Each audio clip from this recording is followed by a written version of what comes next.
with just DJing, like you have to know what phrasing is. Yeah. Like you gotta know where your intro is. You gotta know where your chorus is, your verse. Some songs nowadays rarely have a bridge. Songs out, but like you gotta know where the bridge is, and then the outro, right? Yeah, and then the difference of like pop songs in 2010 that always had a bridge or Yeah. always had a rap verse that would Yeah. get thrown in at the end. Like every pop song had a rap You're verse. just like, yo, why is this song 4 minutes and Yeah. 30 minutes long? Yeah. This is a long. They had that, and then there was always like the build up and a drop, and like when EDM got blended into pop. Bro, you know what song I'm thinking about? I'm thinking about Feel This Moment, Pitbull and Christina Aguilera. Yeah. That song was mad long, bro. Yeah, it was. It's like 5 minutes. Yeah. Yeah. That's crazy. Good song though. Very good song. Fantastic Yeah. song. I remember hearing that on the radio being like, yo. Do you have that talent where you could just hear a song and instantly play their chords? No, like the perfect pitch stuff. Yeah, perfect pitch stuff. No, I don't. I wish I did. I have like somewhat of relative pitch, like somewhat where I could kind of sing, like in the octave that I feel comfortable in, but like the same song. Right. But not quite the perfect pitch. Like I'll need to look up the chords and start playing them Okay. that way. And so Is like that a rare thing to have perfect pitch? Yeah. Like you can get your ear a lot better at listening to music. Perfect pitch is pretty rare, like being able to identify each note and knowing where it is. Yeah. But like I know a good amount of people who like kind of practice their ear in music and then will just start playing like based on what they're hearing. And I can do it occasionally, but sometimes it's hard to find like the right voicings on the guitar and stuff like that because the guitarist is doing this and I'm playing the same chord, but he's adding like an add 9 or a seventh or something like that. So then it becomes a little harder to like figure out, is that the seventh or the diminished or the that stuff. the actual music theory behind it. Yeah, I learned a little bit of that. I'm like, I think what blew my mind was when, even on the piano, and like I think it's the same in the guitar, where like different hand placements or hand positions could make the same like note. Yeah, exactly. Like, that blew my mind. I'm like, because it's just like the actual chord voicings and the actual notes that you're using in the song. Yeah. And then piano is interesting because it's similar to guitar, but it's like also very different. Whereas like guitar, I feel like is a lot of shapes. Like you can just memorize the shapes and be a good guitarist by memorizing the shapes of where your hands have to be played. Yeah. Whereas in piano, you can't just memorize shapes. You have to know where the notes are. Yeah. So that you can play the correct notes. Unless you're like soloing on guitar, you don't really need to know where the correct notes are all the time. You just need to know what the shape is, and then I can play that shape. Right. So. And when you say fun. shape, it's like the shape of your hand. Yeah, exactly. So like in bar chords, like I can make it, a major, a minor, and it's just the shapes. So it's like, this is an A minor, that's an E minor, and it's just all about which chords are on and where the shapes are. So like if I'm doing bar chords, I can know like, this is a G, and then that would be a G minor. Yeah. Exactly. And then if I move it up, it's a G sharp minor. G sharp, yeah. But it's all the same shape. So you just kind of play around with shapes a lot of the time. I know it sounds so obvious, but like I've seen the guitar for a while, but like I'm looking at the lines and I'm like, it's like a piano keys in a way. Yeah, exactly. Which I'm surprised I've noticed this only now, but like. Yeah, I've been told by a teacher that like the guitar is kind of like having 6 different pianos because each string is basically its own piano. Yeah. Oh, yeah, like all the different, wow. Yeah. I kind of like the guitar more though because with the piano, it's like the way I see it in my brain, it's like blocky or like lines. Yeah. But in a guitar, you can like kind of curve, or it's like it's one continuous or like 6 continuous lines, so the sound sounds more rounder. Yeah. Because it's not like a key. It's like you could kind of like curve it or like move your I don't know. And again, that's just like how I see it, even though it's just sound. That's why I'm kind of drawn to the guitar. Piano can definitely be blocky, but at the same time, like I think guitar could do the same thing. Really? Like I recommend to a lot of people, like if they're trying to learn an instrument, to learn piano first. That's what people told me. Yeah, because if you can learn the piano, then you understand a lot more of the theory behind music, and then you don't get stuck when you're playing guitar. It's like because you can understand, this is this note and this is, so you understand the theory a little bit more behind it. Whereas if you pick up guitar first, then it's harder to grasp the theory without a piano.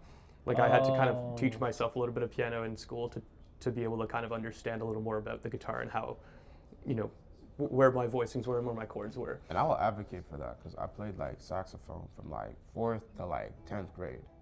I didn't know theory for most of it, like for the first 5 years, and I loved it. It was sick. We had one teacher that came in 10th grade, and she's like, "Yeah, when we test you on music theory in class, quit music next year." Really? Yeah.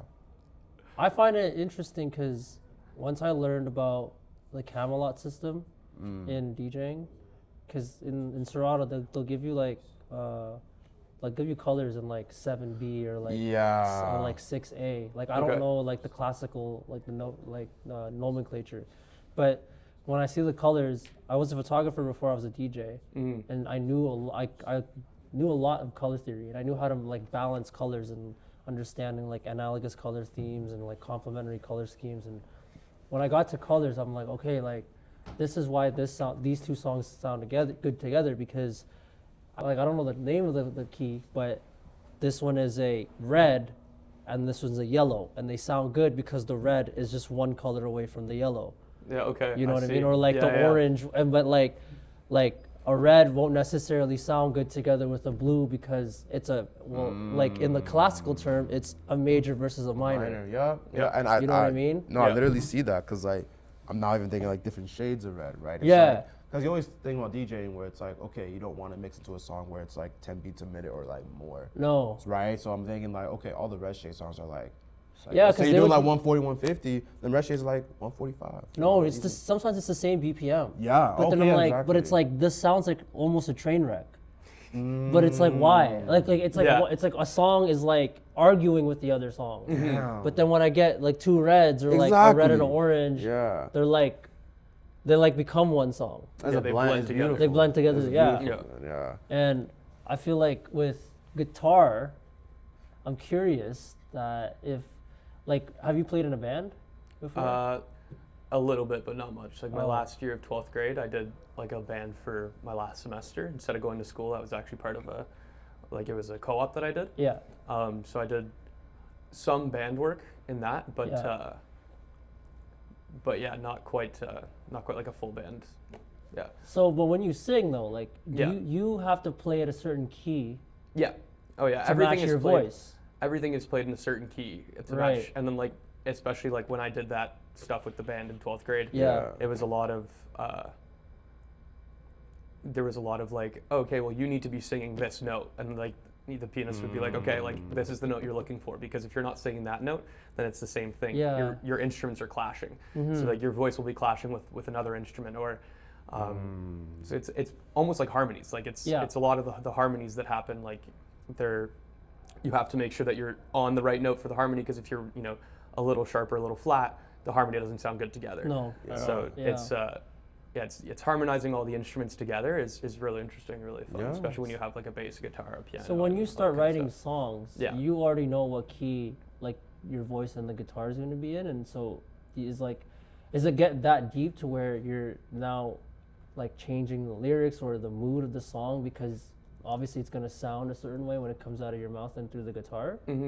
Me, a lot more of the time when I'm writing, I'll like find the chords that I want, and then I'll match my voice to sing the right notes like in that song. So a lot of the time I'll be like, oh, like I'm going too high, like so yeah. I will switch it and be like, okay, I'm going too high, I can't sing this high. But a lot of the time I'll find the chords and then match the vibe after kind of thing. When I see. find the chords, like the chords really drive the vibe of the song for me. Okay. Yeah. And like with chords, how do you come up with them? Because I don't know much about chords, but I know Yeah. they're kind of like sentences or words. So like A lot do of the you time learn I'll all the just- words. You know? No, a lot of the time I'll just lie in bed and like mess around with the guitar until I find something that kind of like hits, and I'm like, oh, this sounds pretty cool, and then I'll start doing like some mumbling over it, so like mumble some words to see what will fit better into the song, and then try and find like the last word of each sentence, and that way I'm like, cool, now I got my rhymes, so then I can work with my rhymes and be like, all right, I'm getting this going, and then kind of continue from there. So like a lot of the time it builds from the chords and then the lyrics follow after, and it's always like mumbling lyrics, and then I'll scrap a few lines that I don't like, or I'll add a few lines, have some like lines that I'll put in red and replace and like go like I need like this line needs replacing. It's just a filler line. It's just something I need for now, kind of thing. But I start to kind of like as I'm writing the song, identify all those different points and keep going from there. Like it's very interesting because I'm thinking about like when you say you describe like your writing process. Maybe think about it's very similar to Drake's in a way where like Drake will just like make a melody in a way, or he'll hear one.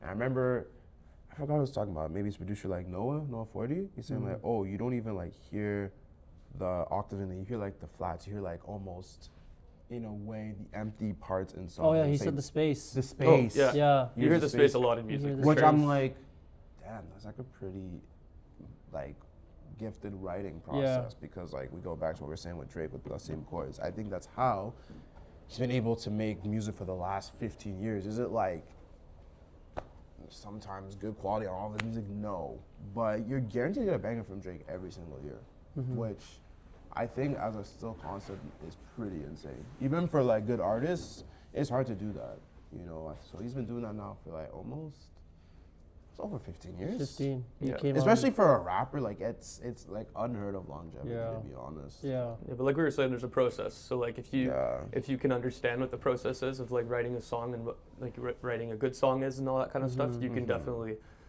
find one that will hit. Yeah. And all of your songs might be good, but one, it's impressive that he's had a lot that have like really hit and people Bro, are just going like, crazy yeah. over it. Like, It's so silly, that's bro. because you can write a good structured song Yeah. as many times as you want.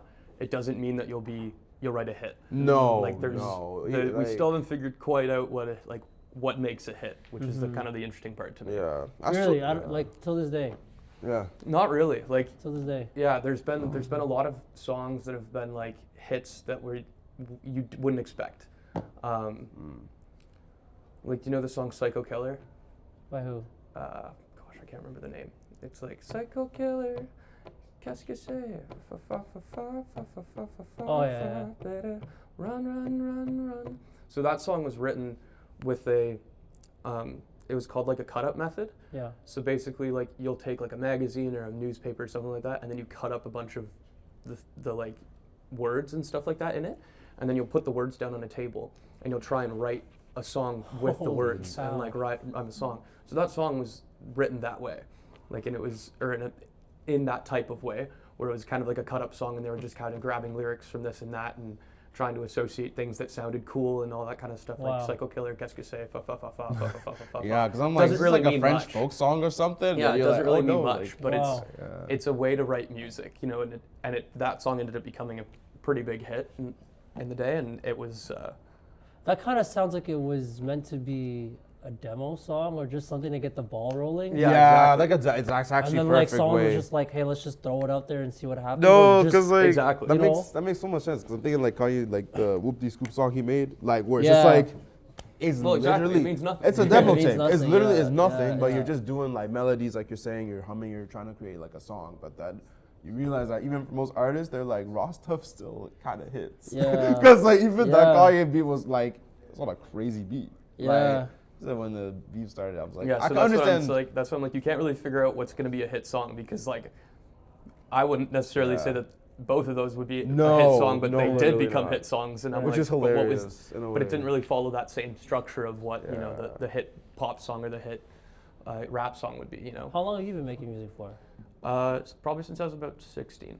Okay, so So, that's funny because for me, as an artist, being a photographer and a DJ, when I hear or when I realize that there's no real right way of making something great that's going to be well received from the people, that was like a really freeing thing for me to like just release and just share Yeah. my music or like my art, because then I was like, all right, there's no real such thing as perfect, No, exactly. you know. And then so for you, I'm wondering, like, was there ever a point when you thought, or when you were just so, this song needs to be perfect, or you've been working on it for like weeks or months or even a year and it's still not great, but you really want to make it, like, you want to share it, but it has to be perfect yet, you know? There's a lot of songs that I have like that. Yeah. I have a little issue with that where I'm like, if I don't like the way my song sounds, I won't remember it. And and I'll just scrap really? it. Yeah, so it's like I'll only really remember the songs that I really like writing and that I really like the sound of, kind of thing, or else I'll start forgetting them. So a lot of the time, like, there's a lot of my songs where I'm like, oh, this could be a good song, but I don't like it, so it's getting scrapped, kind of thing. And then there's some songs where I'm like, I think this is a perfect song, and I'm just waiting to make it more perfect with, you know, extra instruments and this and that. Like, I've already written the song, it's all written, but I'm just waiting to get it a little more perfect. I've got, you know, about a dozen songs that have a first verse and a chorus, and I'm waiting to write that next verse, which I always find the hardest. Like, I find the first verse and the chorus really easy to write, and then when it comes to like the chorus, or sorry, the second verse, it just becomes kind of all mixed up, and I'm like, I don't know where I really want to go with this song, and I don't know really where the story's going, so then that's why I have to kind of like go back and start writing down, okay, what's happening in the story, what's happening in this song that I'm writing, and then try and write something from that. What do you mean by wait? Is it like you just experience life, or because I also kind of believe in like the theory of like inverse, what's it? Inverse. I forgot the word. It's basically the more effort you put in, like the harder the result. Oh, for sure. Yeah, the harder the result will, you know, like kind of materialize. Yeah. Because I'm not, like, even kind of when you're looking for something, when you lost something, you try super hard to find it, you won't ever find it. Yeah. You give up for like 10 minutes and then it just suddenly is there. And I feel like, especially with art, there's a lot of blocks. Yeah. And like there's a lot of stuff online where like you just gotta like just keep working and it'll just come through. But then also like sometimes like, do you just like walk away? I often walk away because, yeah, right? because I find that when I do sit down, like if I find myself getting frustrated with trying to write the song and I do sit down and I do write something, it's something that I don't necessarily like and that I won't remember. So I will wait a lot of the time and wait till like kind of an inspiration hits me or something hits me that I can go, okay, yeah, like this is, I think what the lyrics should be. But there's all the other times where I'll come in and I'll be like, no, I really want to write the end of this song. Like, I like this song, it's going to be a good song. So I need to figure out what I'm going to write for it. And a lot of the time, if you do push yourself, I find that you don't necessarily need to stick with what you've got in the first place. Like, you write that second verse, be like, yeah, it's good, but like it could be better. Let me write it a different way, and then write it a different way, and write it, you know, this way, from this perspective, from all that kind of stuff.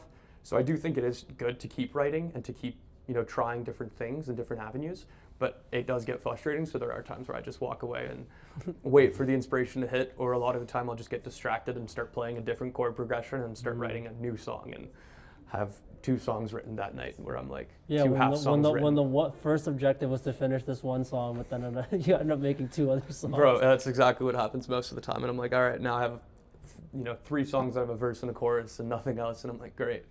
What am I going to do now? I would say, like, I'm sure mixing in a ways, or making playlists, or making definitely stuff, playlists. like, yeah, I feel like that must feel like the same feeling where, like, you know a song you want to mix into, and then you just forget it. And then you're like, crap, like, what do I do now? It's not that. It's more like even making playlists. Yeah. Like I like to go, like, tell a story, just make it deeper. Yeah. Like I have this one that I'm kind of working on right now. It's called the Anxiously Attached help book, where it's like all these songs of, or like kind of like the journey of someone who's anxiously attached in a romantic relationship, where it starts off as like, oh my god, this person's amazing, and then like this deep crush, and then everything's great, and then this like crazy crash, and then at the end it's like kind of realizing, holy shit, like I don't think I should be like attached to this person, or kind of like walking away. Yeah.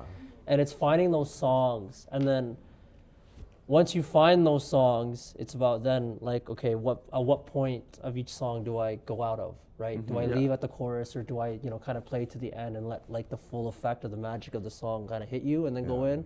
And then next it's like, how do I mix it, you know?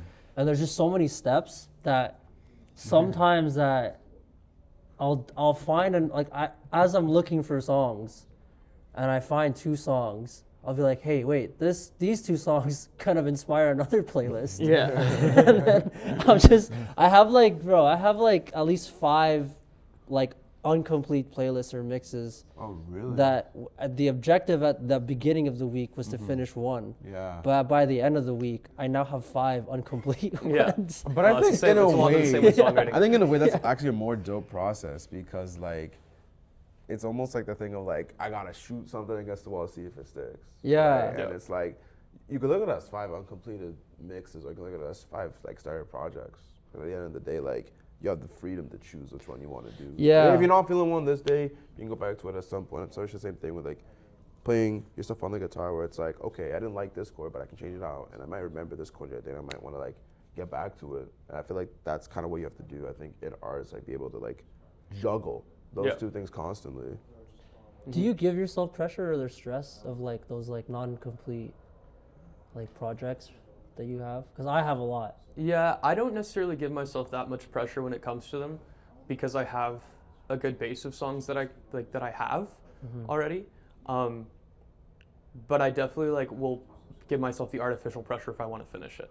So like the pressure of like, oh, I have to finish this because, you know, X, Y, Z reasons, and I'm like, okay, yeah, like let me finish this song because I want to, you know, get this song done, kind of thing. But I don't find it that stressful to have a bunch of open projects, because I'm just like, well, it's something I can go to and not have to start from scratch somewhere. You know, it's Right.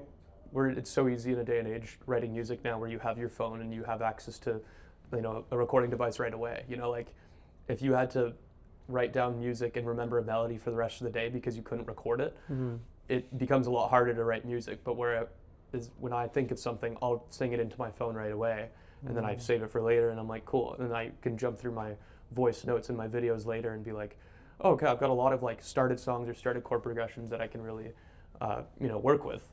And it's just a bunch of open projects to me that are not done, but it's something I can work towards trying to finish. And I don't think I'll ever not have, you know, 7 songs in the works, kind of thing.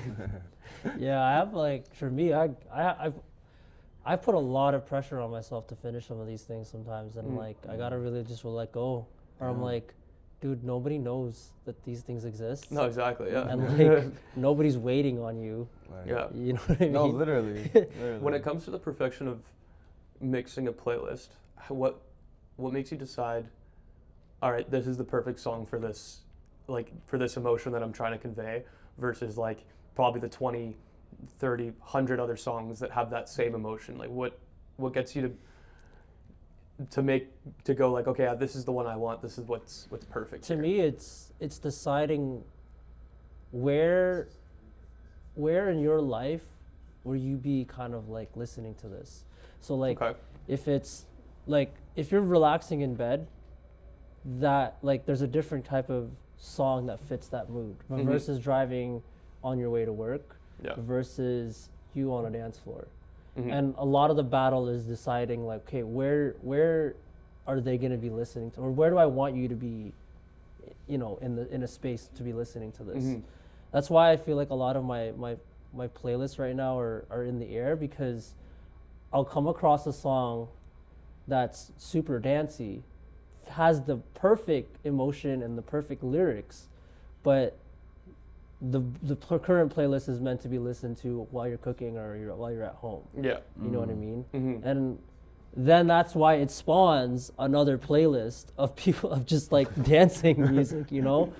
And again, it's like, I guess it's like a battle sometimes of just me being a perfectionist, where I could just be like, Yep. you know what, who cares? Like, what if No, they exactly. what if they want to get out of bed right now and Yeah, dance? exactly. Yeah. You What if they know? want to dance while they're cooking? You know? Yeah, Like, yeah. But definitely, it's like, what time and place do you listen? Are you going to be listening to this mix or playlist? Because for me, when I pick a mix or a playlist to listen to myself, it's because of my situation. Like I'm putting on like a super high energy hip hop or soca mix when I'm going to the gym and I'm working out. Yeah. And then when I'm cooking, I'm putting on like classics and oldies to kind of just like chill and relax to, you know what I mean, while I'm cleaning.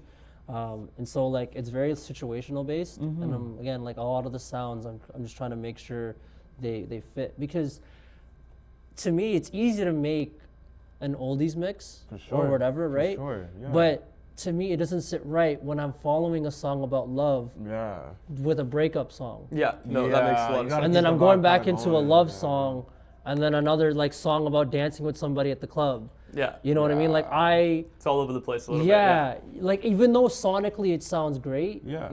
I want to kind of bring you through a story, That like story, yeah. where Yeah. it's not just your hips or your feet that are moving. It's like your Mind. mind Your and mind is your locked heart, in, and all of yeah. that is all together. And that right now is kind of like the main reason why I want to start making music, or at least making like remixes in a sense, because I'll have a song that's really, really like emotional, but I'm like, I really wish you could dance to this, or Yeah. vice versa. Yeah. And when I'm like, okay, I could just then, if I could sing it myself, or I could just lay the drums myself, I could get to that point, Yeah. you know? It's so funny because I think about like I still remember this.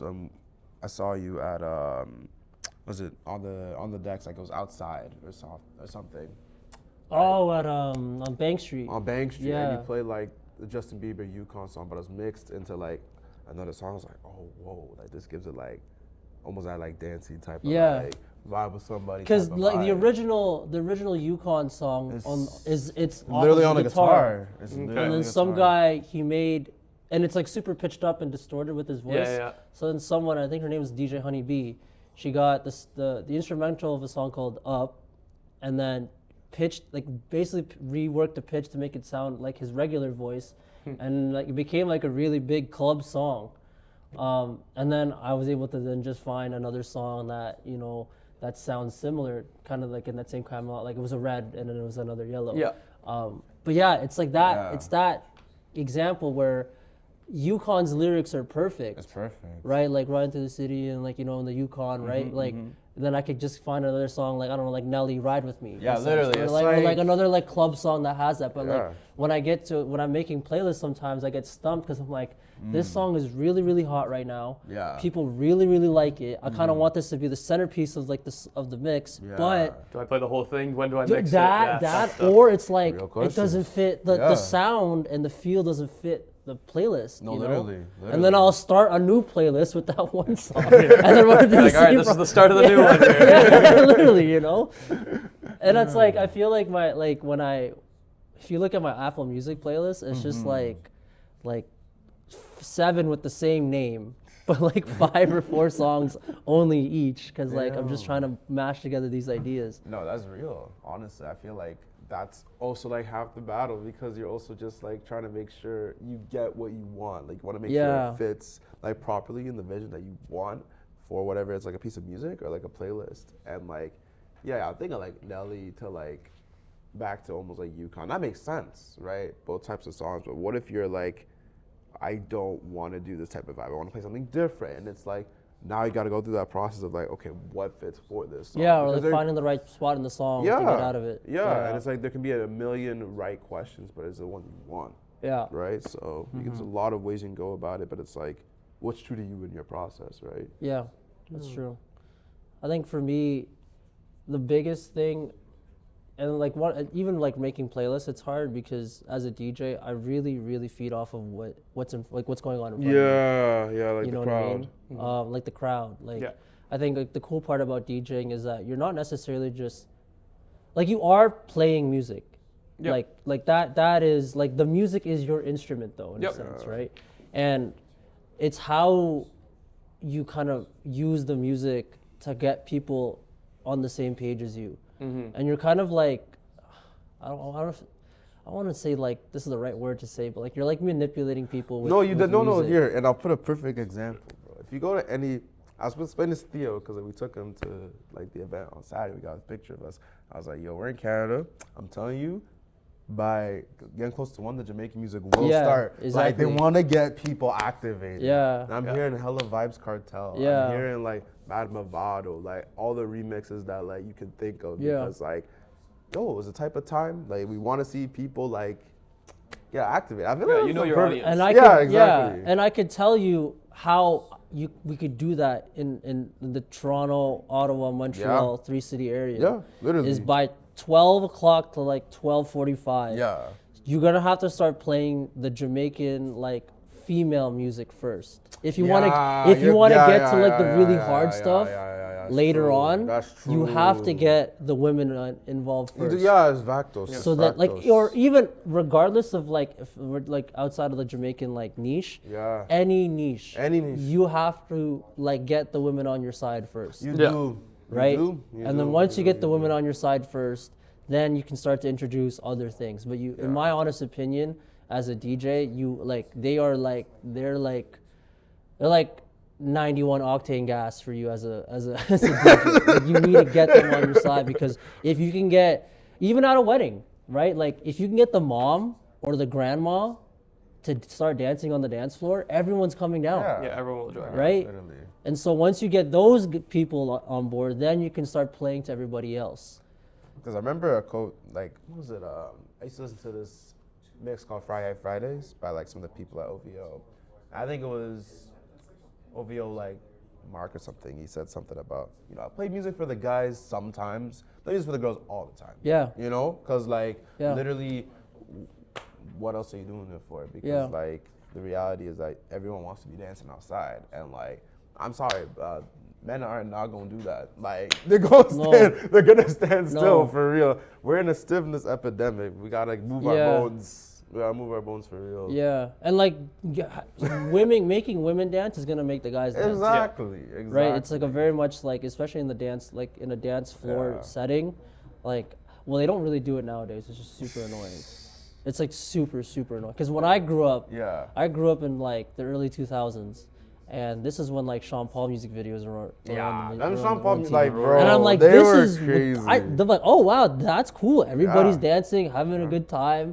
Like girls and guys are dancing. That's Yo, they're cool. catching a sick vibe in the basement. I'm in the seeing lighters basement, go off. That's cool. That's sick. I'm trying to be there. And then like I got a glimpse of it, but like within the 4 or 5 years of me being of age before COVID. Okay. And then once COVID hit, it got weird, man. Yeah. It really You were got telling me weird. about, every DJ said this, like, before, there's like a pre-COVID and it's after with Yeah, the from, night like- scene for sure. I mean, I started going out. I turned 19 in 2015. okay. And I turned 18 in 2015 and turned 19 in 2016. And then from like 2015 till about like 2019, that's kind of like where I was going out the most. But like everybody was dancing, even in the EDM scene. Like people were cutting shapes and shuffling. You know what I mean? To house music. Like, That's true. My right? wedding Like house music is that's fire, like bro. that's where a lot of like the footwork kind of came through with EDM. But like I don't know if people are doing that nowadays. And then I think honestly, I think the cell phone ruined it. Like, Cell phone ruined it, and yeah. I must say one thing: sections. Sections killed the club. Yeah, too. bro. At the club, yeah. Like I know But- it's a necessary evil. but I get that, but Yeah. even outside of the club, like I don't think people really want to like are too scared to dance. just like in general. Yeah, even like we can even take it down, because again I'm thinking of it with the phone, because I feel like people Okay. are afraid to be recorded Yes. and then that like too, for then sure. potentially be embarrassed. Yeah. But like for me, like I don't think people want to do karaoke nowadays. Like when they're like when bars would just do a karaoke night. Like You have a perfect karaoke partner with this guy. that's why. No, like literally, like on an off day, Johnny's belting out karaoke for sure.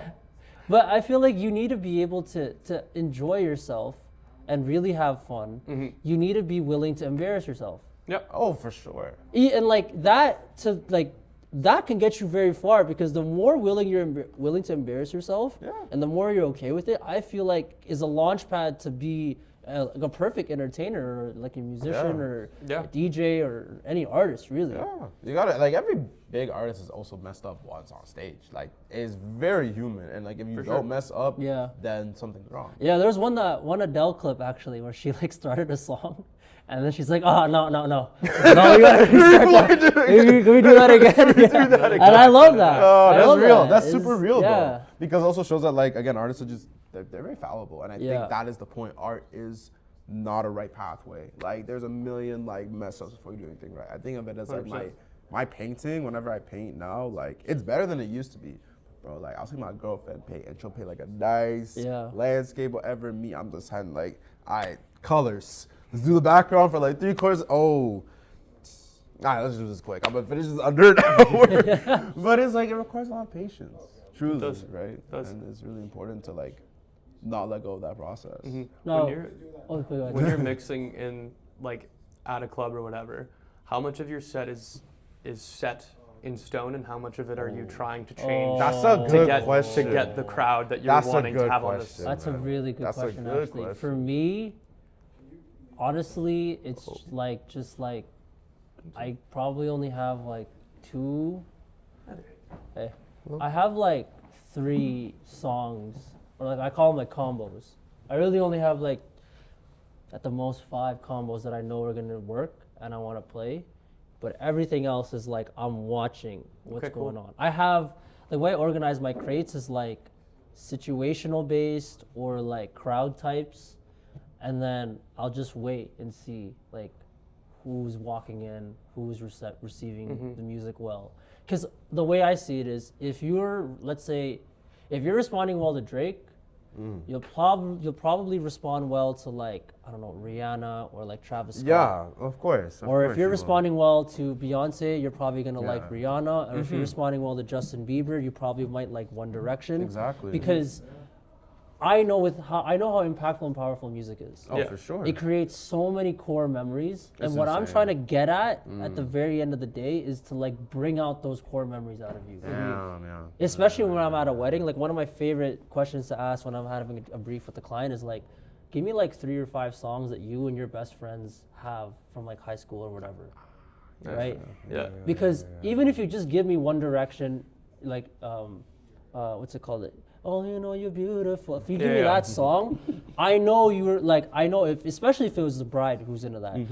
You probably were down with Camp Rock. You were probably down with Hillary Duff. You were probably down with like the Cheetah Girls, That's So Raven, and especially High School Musical. Oh, for so just sure. off of one song, I know I have like got 5 songs Yeah. that they didn't know they wanted because they didn't even ask. Yeah, but But I can make that You influence. can make it happen. Right. Exactly. Same thing with Drake. If you're really big into like new school Drake, I could probably play J. Cole, like the early J. Cole. I could probably play early Kanye. You know what I mean? And so I have these like crates where I'll just I'll throw one song out that's kind of different from the vibe. If it's received well, then I know, okay, I can definitely go into this bag here. It's almost like, I think Nicki did an interview once, he's talking about how you kind of got to get the crowd to vibe with you, and then you can do whatever you want after that. It's almost like you got to lock them in, and then once you know that you're giving them a good time, you're like, all right, let's free range it, let's play some of the stuff I want to hear that I know they'll like. Yeah, there's a moment, especially when I'm DJing, where like you could literally feel the club bouncing with you. Yeah, it's like everyone's heads are like this, you're like this too, and then your brain just shuts off. Whoa. I'm serious. Like it happened to me and Nicki. Like my brain just shuts off, and I don't even know. Like my hands are just doing things, and then I'll just play a song and they so and then off of that reaction again. Like I know if you like that, then you're gonna like this, and then like if you like these past 3, and then you like this new genre that I just introduced, I have the perfect song to kind of shut this down. Which is like funny to think about, because I'm sure that's what makes back-to-back so fun. 'Cause Yeah. It's just like, who am I like competing with you for the next song? Because you put on something crazy. I want to do something crazier, you know? Yeah, I love doing back-to-backs actually, because with a back-to-back, you're kind of giving half of the responsibility to another DJ, and it's like, to me, I'm a very competitive person. It's like the second they start to go somewhere I can't go, or like they try to like, I feel that it's like they're doing a one-up on me. Yeah, A threat. It's like a threat. It's like we were just in hip hop, and now we're going into the hard dance hall, and that was a really good transition. All right, fine. Let's go. Like, we want to go here. Let's go here. And then that just kind of like, because now we're trying to one up each other and like kind of like raise the stakes. Yeah. The crowd feels it. Yeah. And then now, like, especially if you're with someone that's like your friend, or you know how to mix, like, it just like something just beautiful just starts to happen. It's true. Because nobody knows what's gonna happen next. Yeah. You know what I mean? Because I know, it's crazy. he doesn't know what I'm gonna play next. I don't know what he's gonna play next. The crowd doesn't know what's gonna happen. And then And all you're of a both sudden, trying to one up each other. yeah, exactly, right? I feel like there's also universal songs that do that. Like, I feel like anytime you hear digits out anywhere, like people. Yeah, like Young Thug. Yeah. No, like, because Yeah. we heard that at the last Deck Dynasty, and I was like, I don't care. I don't care about the allegations, bro. Like, he made digits. It doesn't matter. Yeah, Like, yeah. and it's like one of those songs where everybody starts singing it, and then you always hear the DJs, they turn off the sound. Some people to sing to. Oh too yeah, as that's well. a great feeling too. That's a Yeah. great feeling too. Yeah. But for me, honestly, my favorite is just seeing like different pockets in the crowd having yeah, their own little dance circles, Yeah. and like little like other people's like this moment, like you'll just see like other like different pockets of people going like this, and they're singing it's to the like a mic. dance circle. Yeah, and and it's like, and there's like 4 of them happening at the same time. Yeah, that's You know, true. that's when you know, like, okay, like everybody's having a good time. But Yeah. honestly, I want to be honest with you, it's getting increasingly rare for that to happen nowadays. And Really? yeah, I because think- again, yeah. I think people are just worried that they're gonna look embarrassing. Yeah. You know. But I also find that a lot of people who do think that, like, I have a lot of friends who, you know, love to have a good time and Yeah. stuff like that. And when we go out, like, they bring a different energy when they go out, and they bring that energy that if one person does it, then a lot of people start joining in, and then it becomes that fun vibe Yeah. that you're talking about. Yeah. But you need someone to initiate it. Like, you need Yeah, someone to initiate it that and is have very that true. and have that kind of confidence to go in there, because they're not embarrassing themselves. They might be doing embarrassing moves, but it's not embarrassing because people are like, that's confidence.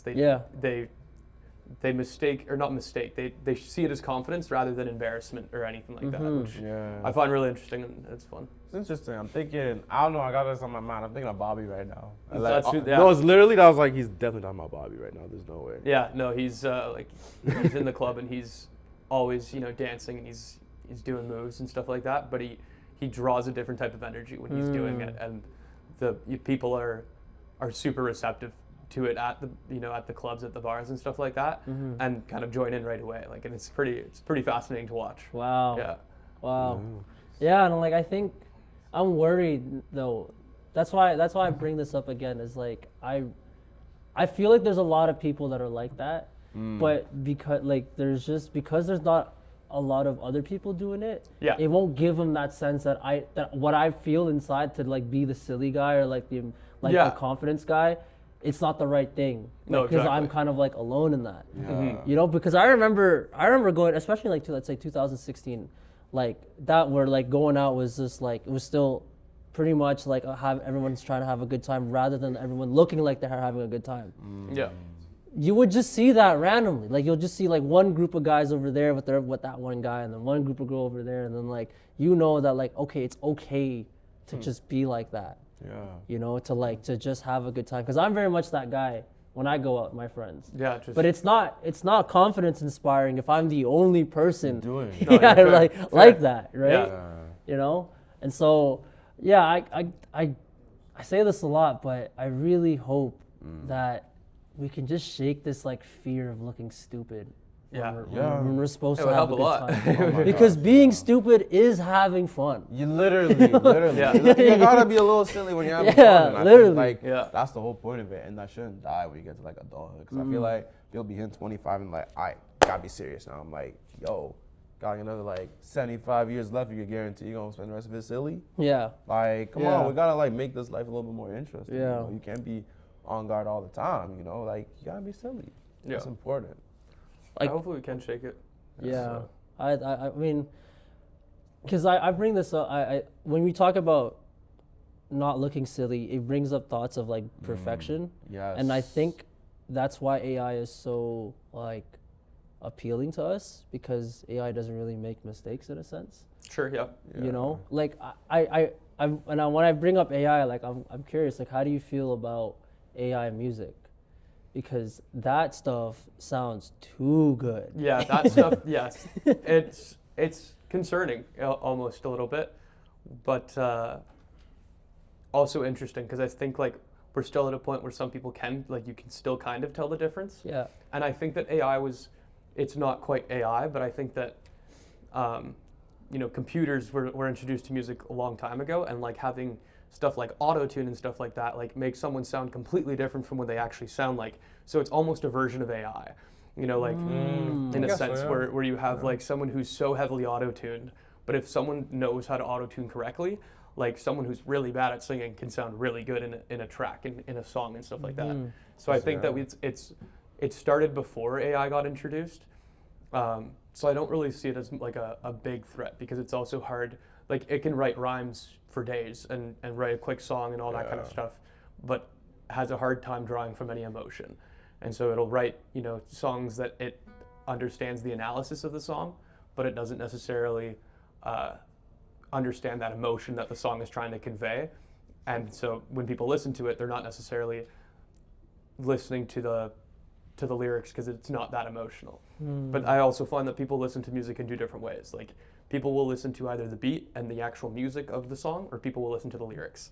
And so it depends on, you know, which crowd you're trying to reach. Like, there's a lot of people who just listen to that music part and they just want to be able to, you know, to bounce their head to a song. But there's a lot of people who also will listen to the lyric part. When I'm like playing music and I'm singing, I can tell if someone's listening to more of like the music or the lyrics of it, just because of, you know, their facial reactions. You know, are they reacting to when I say this line because this is a, you know, an emotion invoking line, but, you know, they didn't bat an eye. They kind of just, they're still going, oh yeah, this is really good. And so that's why I think you have to, when songwriting, you have to kind of gel the structure of the song to the emotion of the song, because if you have a good structure to your song, people will bounce their head regardless. So they'll understand the beat, they'll understand the concept. So but then once they bounce their head enough and you know, like the music enough, then they'll listen to lyrics and go, oh, this is cool. These are good lyrics. Yeah. But you have to gel both of them together to be able to, like, you can have really good lyrics but not as great a music. And some people will love your song because they just listen to the lyrics, but some people won't. Like, they won't even know what you said in the song. They're just listening to that beat. So you kind of have to gel that perfect songwriting structure that you can find to the music. Wow, Yeah, I love how you mentioned that, because it's very true. Like, a lot of people, I could tell when someone just listens to the beat. Yeah. And someone, because I'm very much a beat guy. Like, that's why I feel like I fell in love with like Atlanta trap and like Memphis trap, because you don't understand what the hell Not they're at all. saying. It's just It's bouncing your head. like, but like, it sounds good. It's hard. It really sounds That's good. amazing, and then yeah. when you start to listen to the lyrics, you're like, oh, what? oh, that's So it's like, back to that point for real. I think like when you talk about auto-tune and stuff, I'm like, perfect artist for that, I think, is like transition from like T-Pain to Future. But T-Pain didn't like the Future's use of auto-tune. Like, yo, you're distorting, your voice doesn't sound good. T-Pain's a different breed too, though. Yeah, he is. He is. Yeah, He's a really, really good singer. amazing. Oh, he's amazing. He's a really good singer. Nothing even to take away from T-Pain. It was even more to like talk about how like that distortion, because like that star was 2007 with T-Pain, Yep. and how like all the way to Future stuff where like I didn't hear a damn more what Future said when I was growing up, and then I'll be listening to like Codeine Crazy. I was like, oh, you talking about like your codeine addict? This is dark. Oh my god. I was like, oh, this. Yeah. You good, bro? Yeah. Even then, I feel like that's also the reason why Bad Bunny was, like, what popped off in North America. Oh my gosh, yeah. Bro, Yeah, it's like we there's have- not that Bad many Bunny. people who understand that. Yeah. No, I don't understand Yeah. a single Bad Bunny, bro. But it's Stop. like, I don't know what the hell I'm No. saying. No, not at all. Oh my gosh, man. Yeah. That was crazy. And so are you both when you create music, or is like you kind of just pick an I try and avenue? make it both, and I think that's why I have songs that I have a perfectionist problem when it comes to writing songs, is because I can see the structure, but I'm like, these lyrics are not the right ones, you know, like, or Right. it's the opposite, and it's like the lyrics are right, but I need to find different chords for them because the beat doesn't hit the same on this one as it would, you know, as when I'm playing it. So it's just a lot of trial and error to get what sounds right and what you think sounds right, and then like the right emotion behind it too. I think like even in a way, it's funny because I was thinking like, man, like it'd be cool if you could like, I can't remember some of the songs you played up here because we had like a whole event up here, and I think John played some of his music, and like I almost want you to feel like how he makes his music. Like even one of your songs is just very emotional. You know what I mean? Yeah, it's your song if you got Yeah. any. Yeah. This one I wrote like, when was it? A couple weeks ago, probably. Wow. Right? Wow. All right. Okay.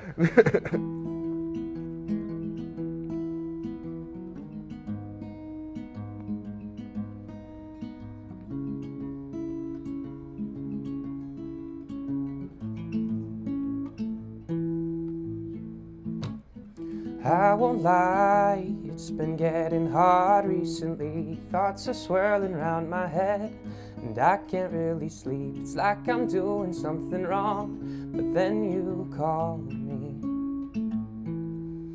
You said, what's it like all the way over there missing me? It's fine, I'm doing the same here. My mind's the enemy. Everything just feels so new. I say just trust me. Next time I see you, I'll bring you flowers. And I know that we'll talk for hours about all that we want to be ours. God, I wish I had superpowers so I could fly to you, make my life all new, read your mind, stop time, anything I could do to be with you, to be with you. It's okay, we all know that life gets in the way. All I really wanna do is make sure that you don't say we are just too far apart and I can't stay.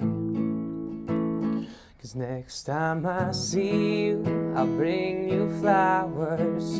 And I know that we'll talk for hours about all that we want to be ours.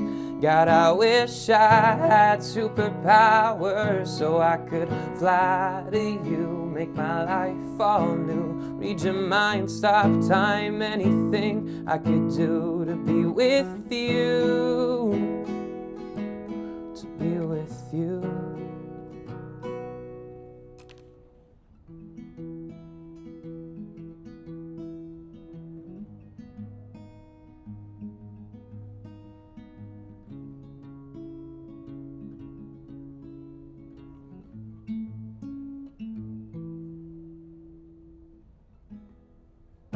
Yeah.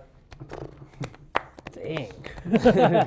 Wow. So I wrote that like a couple weeks ago, pretty much about a long distance relationship. Yeah. Between like two people. So like the lyrics of like, I wish I had superpowers, I could fly to you, make my life all new. Listen to a couple superpowers. So a lot of the time it's like I had that idea of like the superpower line and I was like, okay, what's next? What's coming after superpowers? So I was like, oh, let's name some superpowers that would be helpful to a long distance relationship. You know, fly to you, make my life all new, read your mind, stop time, anything I could do to be with you. So like those kind of lyrics, but then at the same time, like you have that nice little melody of the chords. So like both kind of structured together in to make a good song out of it is what I was trying to do, kind of thing. And because I think Jason mentioned earlier that like some of these songs they're not your own personal experience.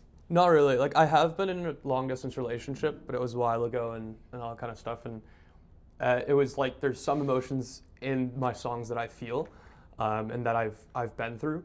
But there's a lot of songs that a lot of the time it's like an emotion that I might want to invoke or might want to have, but it's not necessarily happening. Like I've had songs where I've written about people that I know it's not going to work out with, but it's like a love song about them. And I'm like, and it's kind of like, you know, saying how perfect they were. And I was like, well, what if I was really in love with this person? What kind of song would I write? Yeah. And that would be the song. But the emotion is kind of there, but it's not fully my personal experience that I'm writing from.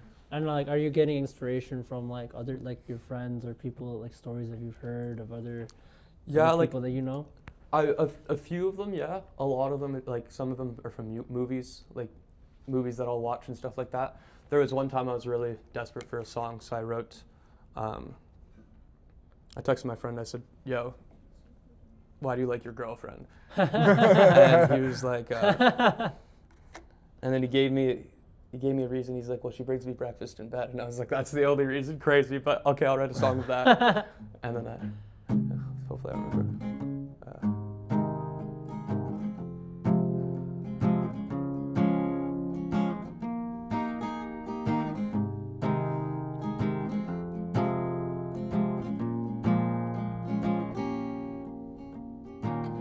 I remember the day that we first met. I knew you were the best, but I never thought that you'd get me breakfast in bed.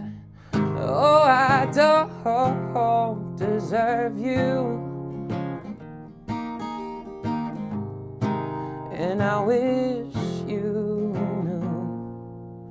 that I've been sitting here all night and day, just trying to figure out how to say that you make me smile every single day, and that I want you to stay with me and hold me oh so tight, and I'll be your shining knight. So like kind of a song that he gave me one thing and then I wrote the rest of it based off of random emotion that I had. You just feel something though, like I was like, damn. 'Cause it like makes me even think of like my own partner right now. I'm like, oh my gosh, like, this is like The long distance relationship one was actually. I was a little I too love that. real. I was I like, love that damn, one a lot. like that was crazy.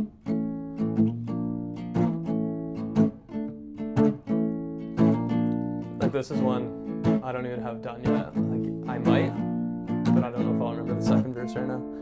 Like I said, if I don't like it, I don't remember it. I looked at the time, I knew something was wrong. You were running late, but what was taking so long? You rang up my phone and I answered your call. You whispered your words and you said it's my fault. How could you be with somebody else when you knew I'd be so goddamn helpless? No, it's not you, it was just destined to be.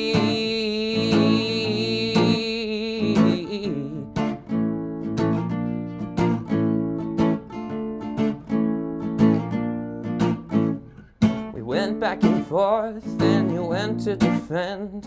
I stopped you right there and said, this is the end. And I can't believe that you would do this to me.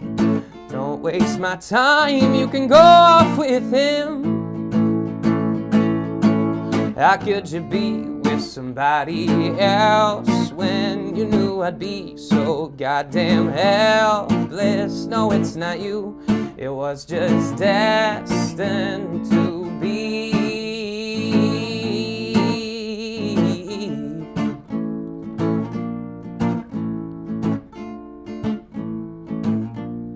But yeah, that's an example of a song like I've never experienced. Yeah, just a crazy heartbreak, like just having your Bro, heart the most, ripped yeah, out. most I mean, like, I've never diabolical been- heartbreak I've I've ever never heard in been my cheated life, on. Just bro. So, literally like have the devil bite your heart out. Like honestly, that's what it felt like. I was like, yo, this is like Yeah, like there's emotions in that song that can definitely like that I've definitely felt in the past, but not like I haven't been cheated on or anything like that. Right, So it's right. like it's not necessarily a pulled experience of like word for word what I've what's happened in my life kind of Right, thing. but you're pulling from like experiences from movies, Just stories I and- make up in my head too. yeah, stories, yeah. Yeah. John's practically AI. Yeah. So I'm curious. You also mentioned that you do like storyboarding. So like, how deep of like world building do you do? Oh, really not that deep. Like it's only when I really get stuck in the song that I'll be like, okay, I have to like sit down and figure out what's going on in the song kind Yeah, of thing. Yeah. So like one of my the one I'm planning on releasing next is one that in the movies where the guy and a girl, they sit there and they go, in 5 years we meet back at the same spot.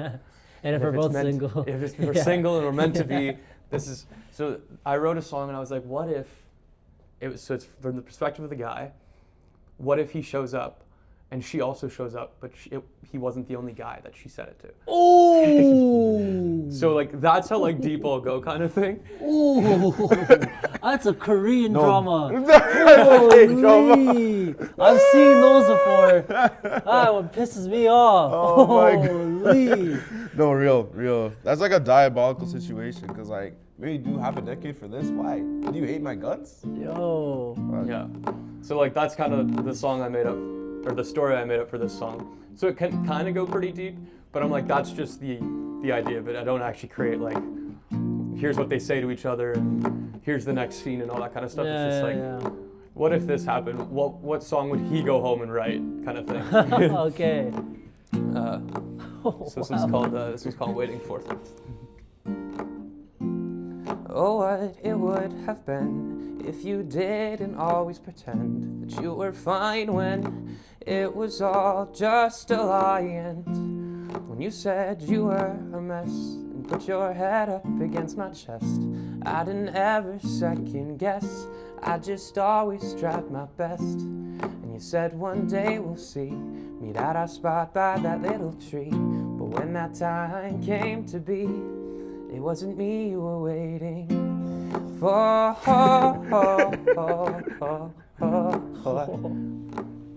And now I'm crying on my bedroom floor.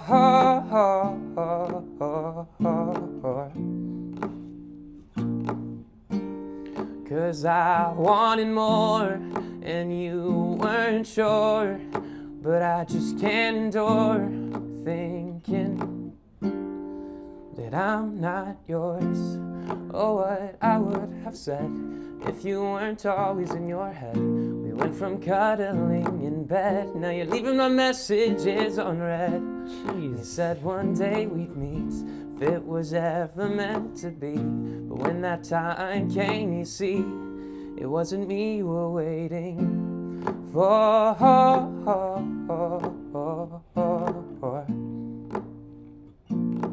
And now I'm crying on my bedroom floor.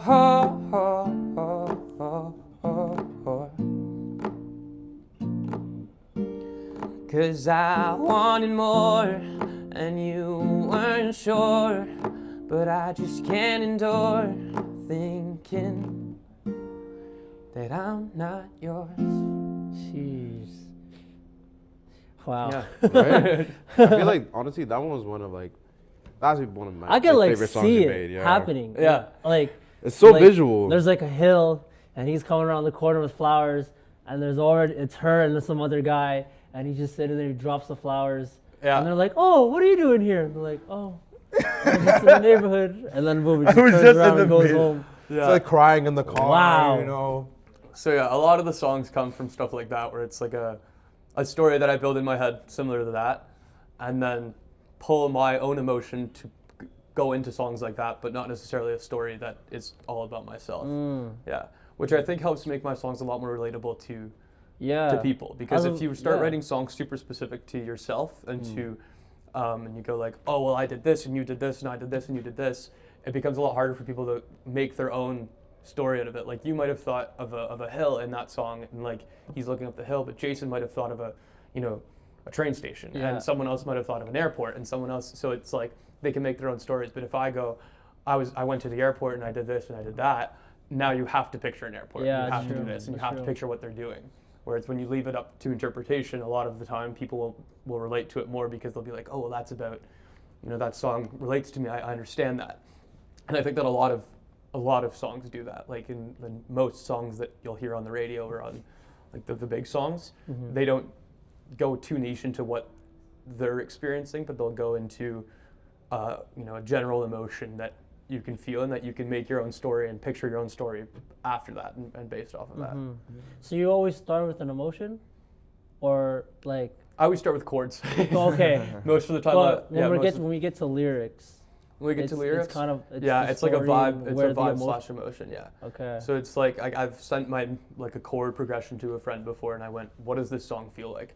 Does it like what's the vibe? What does it feel like? Does it feel like a love song, a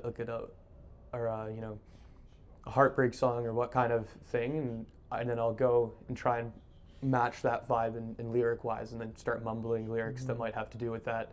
And then sometimes I'll come up with stuff, and sometimes I'll go a completely different direction. I'll be like, oh no, this song is sad chords, but it sounds happy. Right. It's happy lyrics, or it's happy chords and it sounds sad. Like I'll do that one a lot, where it's like happy chords and then it's a sad song kind of thing, which I always find fun to do. That's interesting because I feel like, in a sense, the art that you're making, and I'm pretty sure you take this this responsibility in a sense where you're almost like giving catharsis to the listeners by just having that emotion, that just knowing that someone is making music about a specific situation that they may have gone through.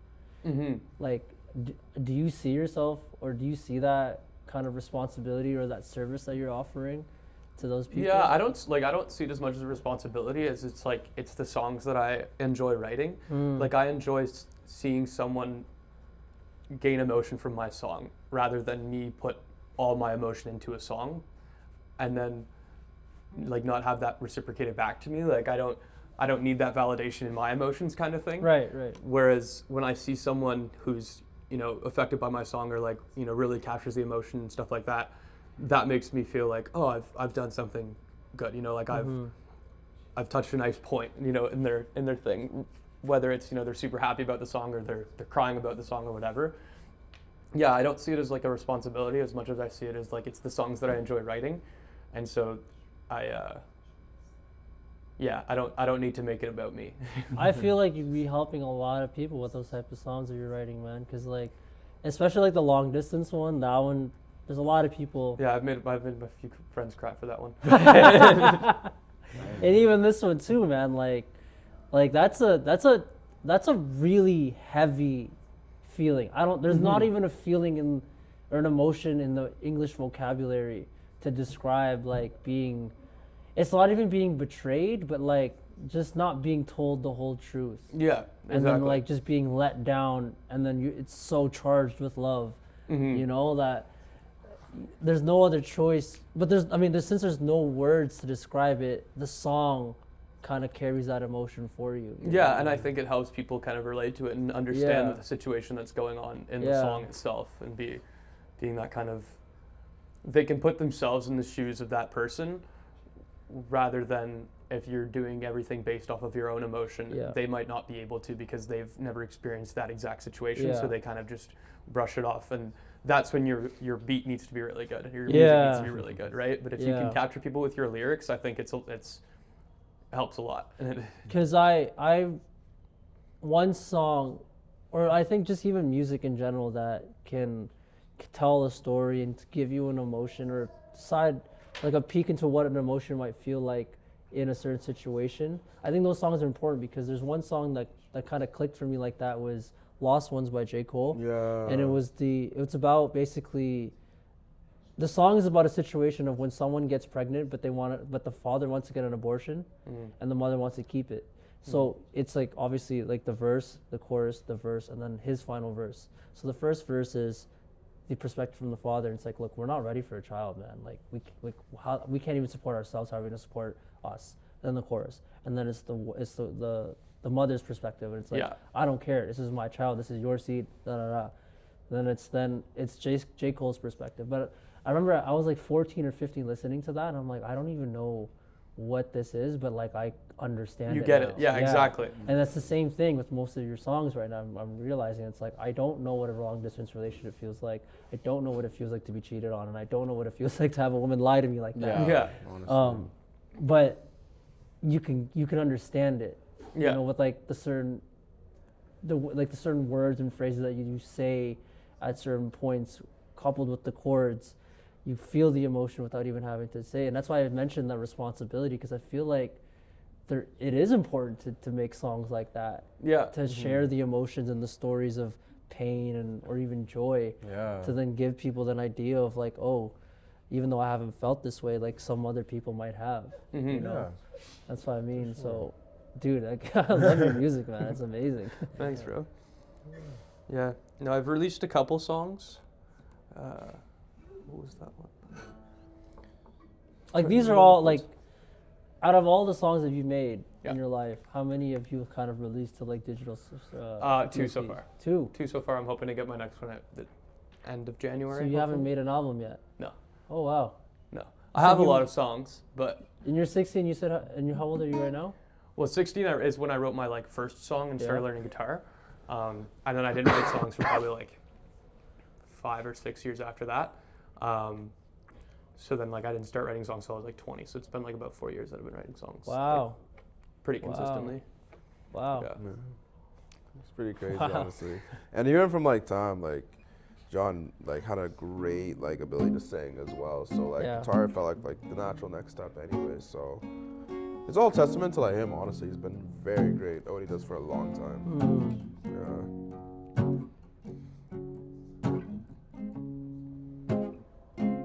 Is this the song you're working on right now? This is, I think, the first one I released. Oh, your first one ever Yeah. you released. Okay. If I can remember all the chords.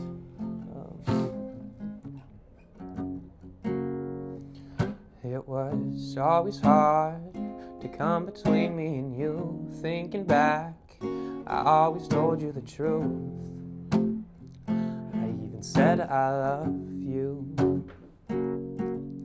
Now I'm sitting here, waiting for someone new, thinking about the things that we used to do. But now it's just not with you. And I know that it's hard for you too, but you left a bigger scar. So what do I say to the one who ripped my heart away? I'm crying here filled with pain, knowing you don't feel the same. What do I say? Do I start off by saying hey? Or do we only talk on birthdays? What if I've got more to say?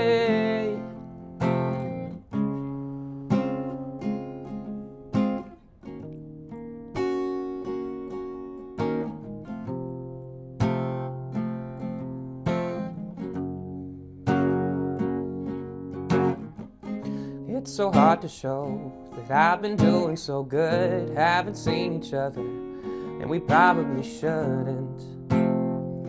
Being honest, I couldn't.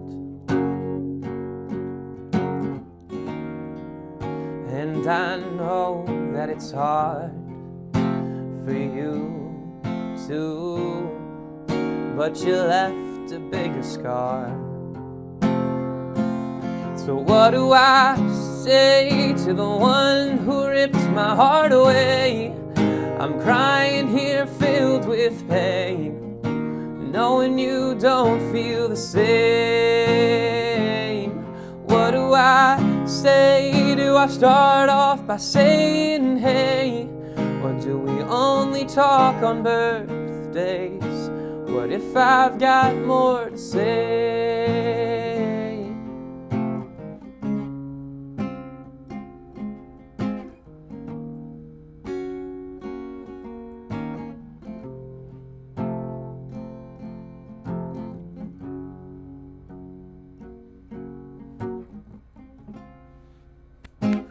Yeah.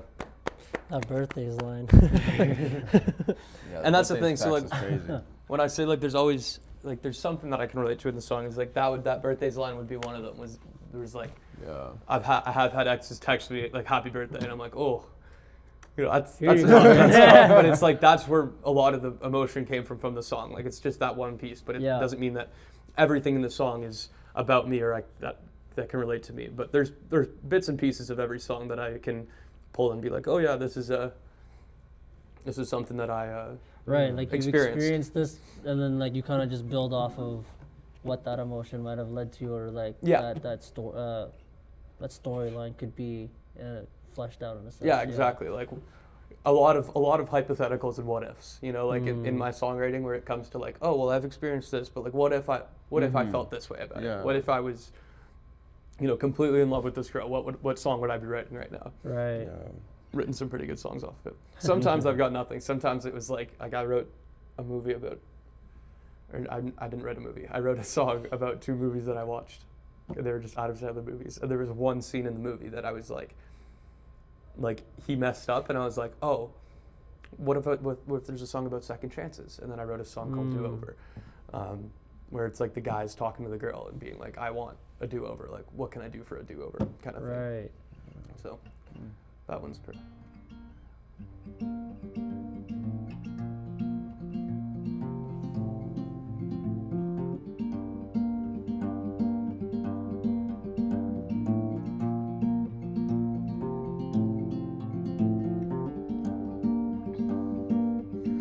every time that I drive by, feelings start to come alive. In the car with my foot heavy on the gas, right as I pass your mama's house, where we used to laugh and shout, and we'd always talk about when we'd move out of our parents' house, but you always had your doubts.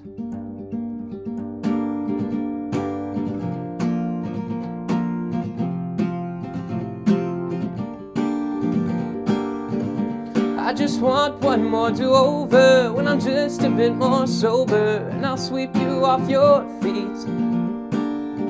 I know it's hard to reconsider, but I know I'm not a quitter, and I'll make it worth your while.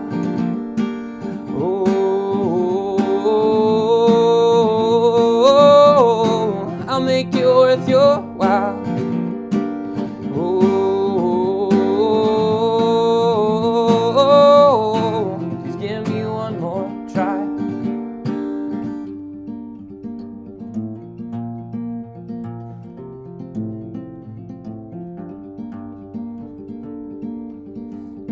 Happened a few times.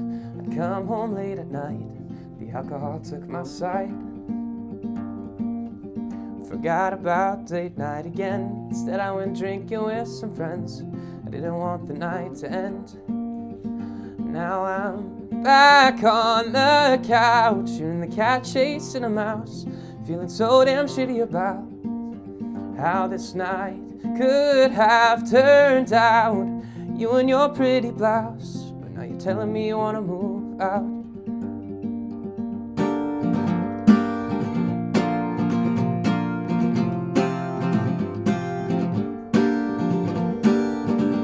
I just want one more do-over when I'm just a bit more sober, and I'll sweep you off your feet. I know it's hard to reconsider, but I know I'm not a quitter, and I'll make it worth your while.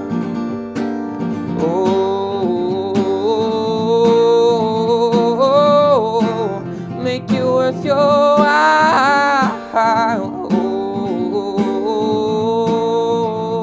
Oh, just give me one more try.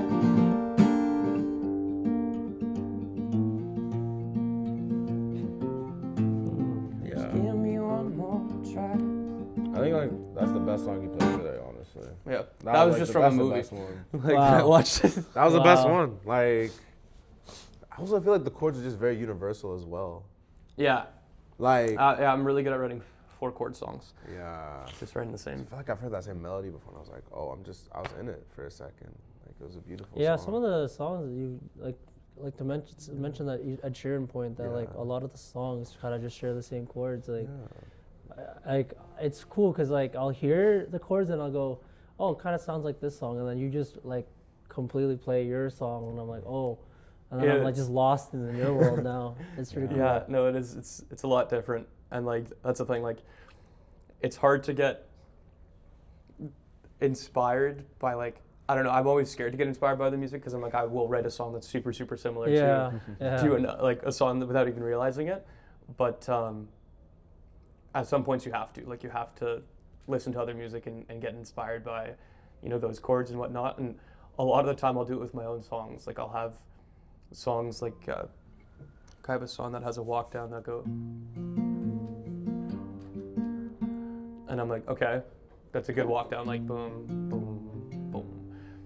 But you can do the walk down the other way too. So you can go like, sounds completely different. yeah. So like a lot of my songs, or the next song I start writing, like if I finished one, will be I'll take the same chords and I'll just start mixing them up and seeing what I can make out of it. And a lot of the songs I'll have like either the same chord Yeah. in it or like a different progression, but it's very similar to the same progression.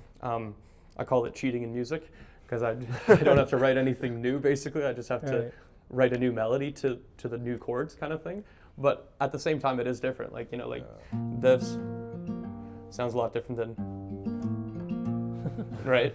And it's just there's just things that you could play around with that that makes the song sound different, but it's a lot of the same chords that you're using Yeah. and stuff like that. Yeah. Do you think all of your music is written with an acoustic guitar?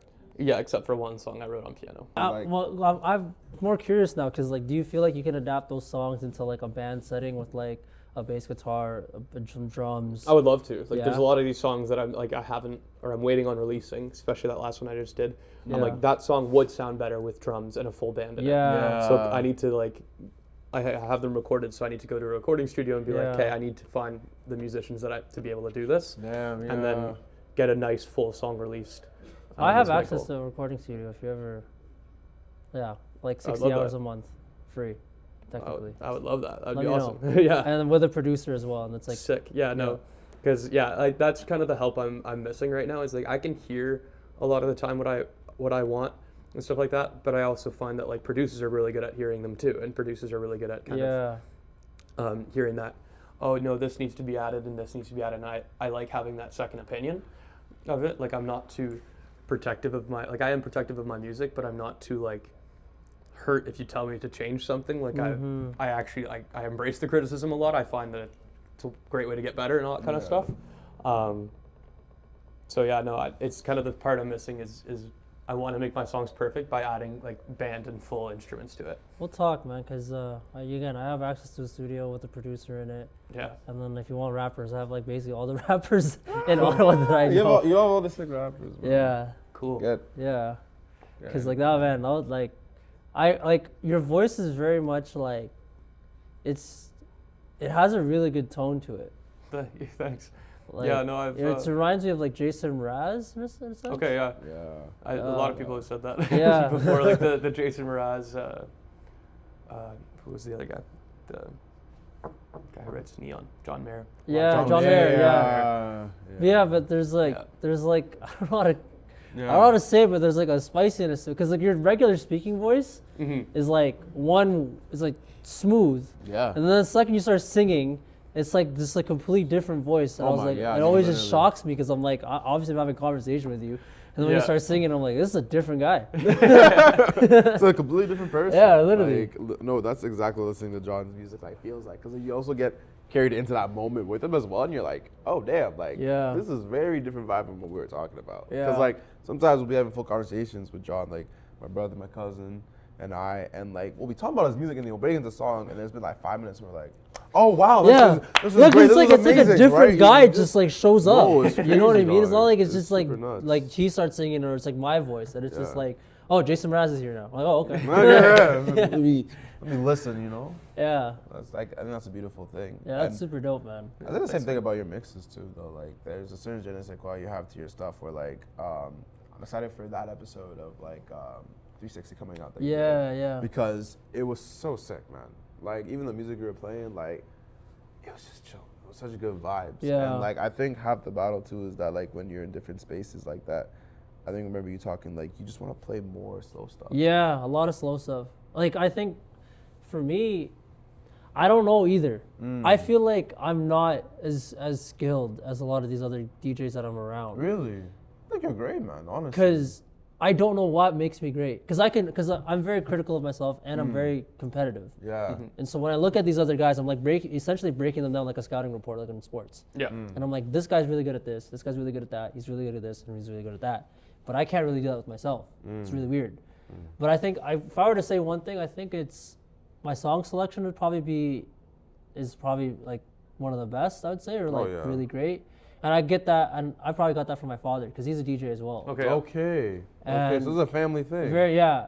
And Okay. he's not necessarily like turntable scratch. Like he was very much like, I remember my aunt's wedding in 2005, 2006. He brought 2 DVD players, or like a DVD player and like a Walkman, Okay, and they cool. plugged them both into a mixer. So then he could play essentially 2 songs at once.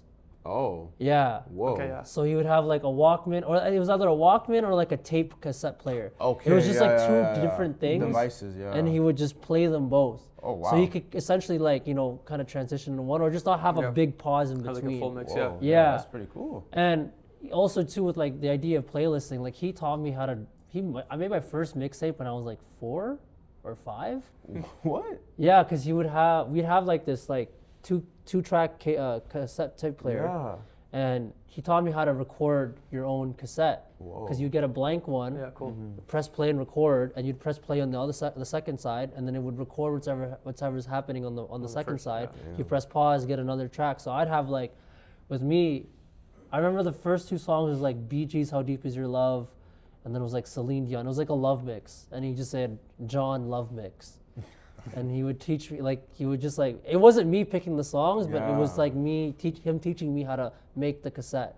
Yeah. So we got like Shania Twain, Celine Dion, Whitney Houston. The bangers. Yeah, it was like Bee undeniable Gees, hits, Barry yeah. Manilow, Air Supply, like a bunch Wow. of those guys. And he like again, he wasn't technically sound on the turntables in a sense, Yeah. but he knew what songs to play. Like every single one of my fam jams, there was always music playing in the back, and it was because of him. And I just knew like in the beginning of a fam jam, like for Filipinos, you kind of like lay out the food, you get together and you chill and you talk. And in that time, he's playing like love songs and like more chill stuff. And then when we start playing games, that's when he starts to turn it up. And then when people start drinking, it's like full on party. And like he's playing Yeah. so I guess subconsciously, like I I think kind you of understand knew. the emotion of the room. Yeah, exactly. I knew the emotion of the room, and I knew what it was supposed to sound like in terms of like beats. You know what I mean? Like when people are chilling and talking with each other, you don't want this getting in the way. No, But when exactly. people start dancing, this is what's driving the room. You know what I mean? No, literally. And so I guess that's where I got it from, yeah. because again, I can't tell you why I'm good. Yeah, but I think that could be what makes you good, because I think a lot of DJs and artists don't necessarily have that emotion, like, or understand the room that well, and so if they see people dancing, they're like, yeah, people are dancing, we're good to go. I'm just gonna keep playing what I play. But I think you probably, when you're up there, are looking at individuals more than the room dancing, and then going, cool, how do I get this group of individuals to come and dance? Yeah. And how do I get, what's going to keep this group of individuals dancing and this group of individuals dancing? What songs do I need to play to have those two groups who seem to have different interests play? And I think that's probably what makes you good in your DJ world, is probably that sense of understanding the people and what they might be looking for at that time. I guess so, because like I mean, I DJ when I first started DJing, like it was like kind of handed to me on my lap. It was crazy. I was a photographer at first, and then COVID hit, and then I couldn't work because social distancing and you got to stay in your house. Yeah. Right. So I needed an outlet to create, and so my father, he was like, one day he kind of just set up his DJ stuff and he was just playing for himself, and I'm like, hey, can I try it? And then I start playing, and I remember just like back in the day when I was first into EDM music, I was like, I wonder how to DJ, and I remembered like the one lesson or this one video from Laid Back Luke, and it was like, most songs have an intro, and it's either 16 beats or 32 or 64 beats, and the way you mix songs is you get if it's a 32 count chorus, you just get the 32 count chorus laid over top the 32 count intro, and by the time the chorus finishes, the next song's verse should start. Yeah. Makes sense. Right? Or if it's a 16 count intro, just run the intro twice, because 16 times 2 is 32, the same thing. Yeah.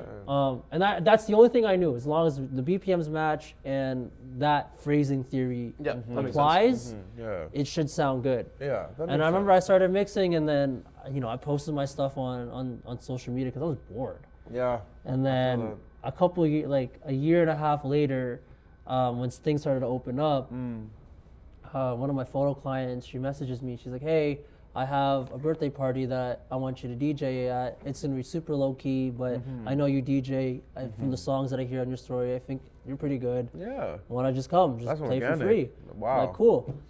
Out of the 20 guests of that birthday party, there was 3 club owners. And by the end of the night, they're like, we're opening up. It was Jatem at the time. Oh, damn. So we're opening up Yeah, Jatem. Can you come DJ for us on Saturdays when you're available? Insane. And then the venue that was being the venue of the party was the Preston Event Center, and that's when Bongo just took over Yeah. and bought the space, and he's like, hey, I'm planning to do something every Friday on the patio. Yeah. Do you want to be my resident for Friday? So by my first gig, I had a You had other Saturday gigs. and a Friday. That's and then, actually insane. And then on the first Friday at the Bongo spot, a Baba Bar, there was Extreme Entertainment, like one of the owners of Extreme Entertainment and one of the DJs. They're like, hey, you're really good. You ever thought about joining a wedding agency and DJing for us? So like I said, like by the second gig, I basically had like the whole, like an agency and a whole network to DJ for. So again, they never really told me why I was good. Yeah. They're just like, you're just good. And I'm like, okay. And I'm over here just with like my little Tractor Control S2, like little toy controller, and like plugging into the freaking DJM A9, which is when 2 CDJs beside me, like $10,000 worth of gear, and I'm here. Here's like fucking toy. I'm like, I don't know how to fucking use this. Like this is all I know. I know these 2 buttons here. I know, but the EQs and like I don't even use. At the time I didn't use Serato. I didn't even use record. It was fucking virtual DJ. No and I lived and died by virtual DJ because I'm like this. Wow. It does everything that I need. Yeah. And so again, like still to this day, like I think it is song selection. Yeah. And I do think it's like reading the room, but like to me, I'm like, does that really match up? Yeah, it does. Yeah, like, hand in hand, really. Because like, does it really match up to DJ So Nice's freaking turntablism? Does that really match up to like Spinny's wordplay? You know what I mean? Like, it's true. I think different DJs are definitely good at different things. Like I think somebody like Spinny, who's like, he's able to promote like so well. Like even during the event, sometimes I'll be like, oh, this guy's coming with crazy one-liners. Like it's funny as hell. I think of like Nicky as somebody who just energy. That's his whole thing. Energy is just like he brings it anytime he spins. But then I think that your stuff, John, it's just soulful. No matter what you're playing, I feel something, and like I think that is a hard emotion to evoke out people nowadays. Dude, I'm really happy you say that because like, I don't know what makes it good. Like, it's really soulful, and it is, man. And my thing is about making people dance and making people wanna like either sing and just at the very least make themselves be okay with being embarrassed. I'm cool, man. Yeah, I'm cool. Bring out embarrassment in 2026. Yeah, guys. man. What the heck? Let's embarrass ourselves a little bit. Let's actually be like hella fools. Like, yeah, man. Like, shoot. Like if you never breakdanced before, just breakdance. Yeah. Try it out, man. Try it out. Try it out. You're just gonna eat. You're gonna eat the floor. Yeah, like man. okay, we've been through worse stuff. You don't pop anything, but like honestly, because like I'm in that age where like my bones are hitting the same they used to, man. These injuries are not going away, bro. Oh my gosh. But even then too, like outside of dancing, like you gotta be okay with just singing too, man. Like yes. I bet you there was probably time in your life where you're like, I don't want to sing because I sound like shit. Oh no, he's a guy. He's probably like, yeah. No, he's like, no, I've been nice this whole life. John, I'll show you a video after. This guy's nice. No, he's like, nah, I can't. I'll show you a video after. It's him and Theo, man, and they locked down.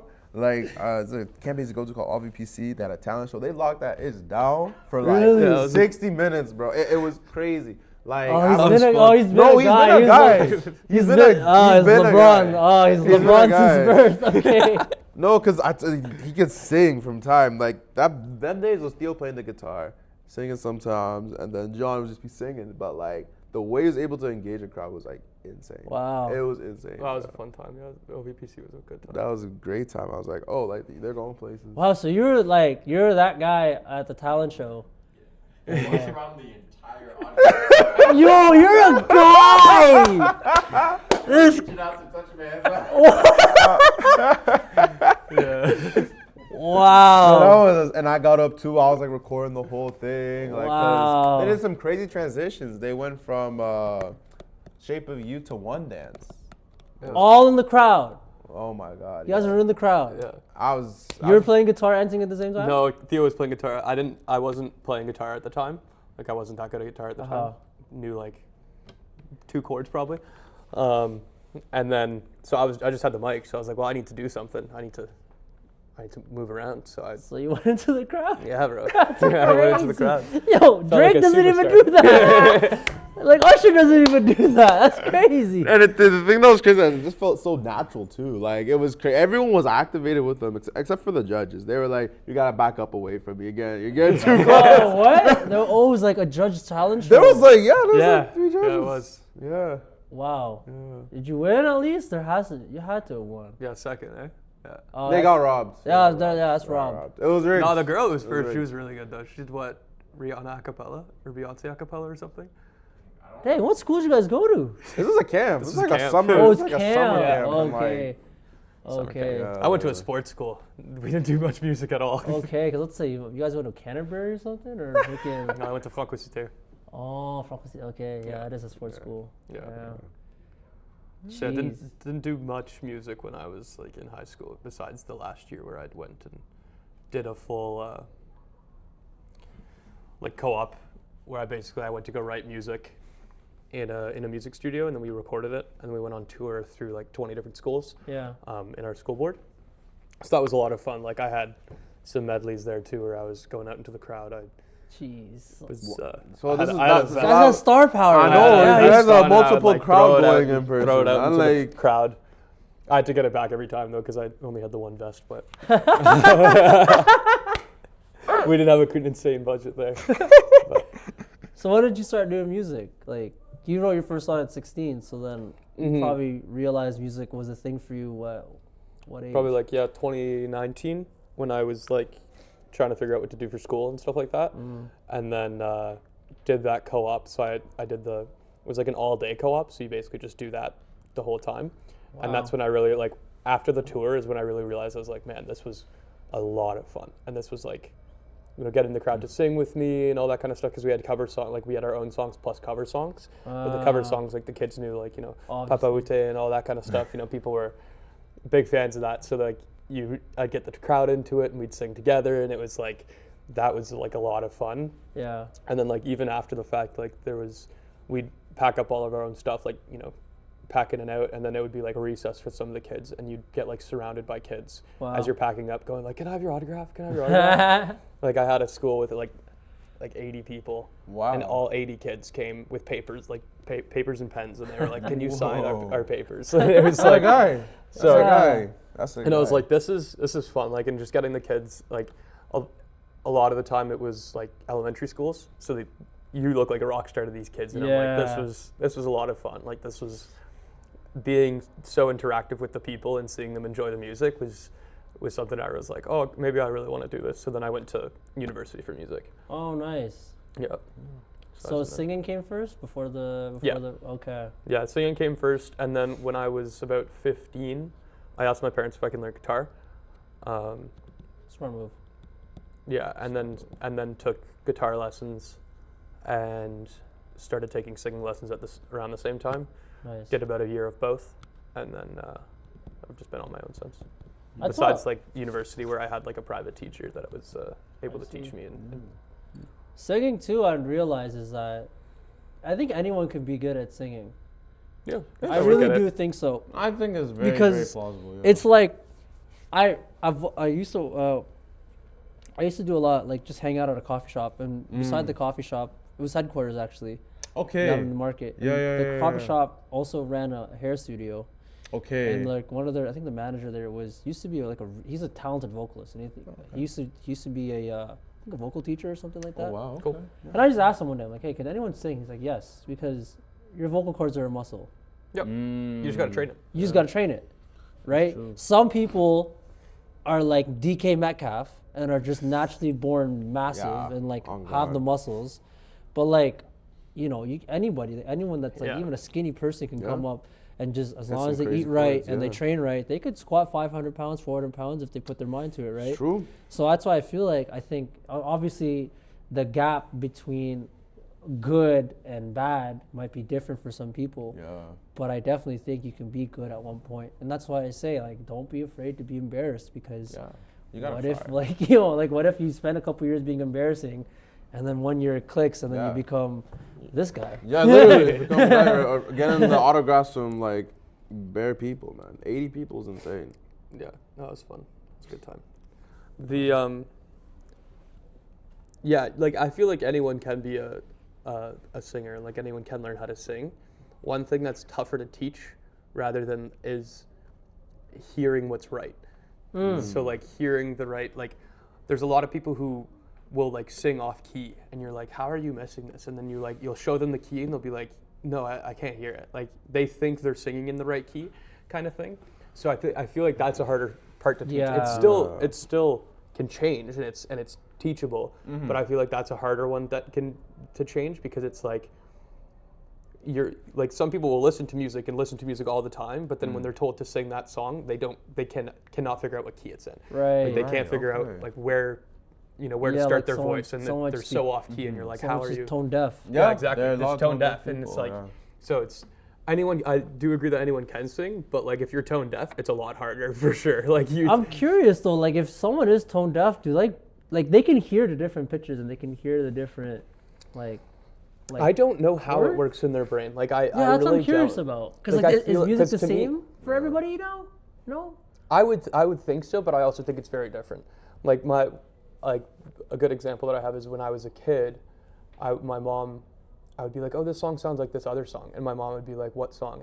And I'd start singing the other song, and she'd be like, how are you doing this? And I'd be like, what do you mean? She's like, how are you singing another song on top of the radio that's already singing a song? Like my mom can't, like her brain can't comprehend that. But for me, it was like I would just tune out the other song and then sing this one, and it was completely fine. Because you can hear the melody of the instrument. Yeah, exactly. And I'm hearing it in my head, and I can hear the song in my head. But I think a lot of people are hearing it out loud for the first time, and they're not necessarily playing it in their head. So I do think people listen to music differently. Like I think that people have different ways of listening to music. Yeah, you mentioned earlier it's either the beat or the lyrics that the people Yeah, are really exactly. focused on. So I think that's what makes music so different. It's like if you, like if you can't get it at the same time, then Yeah.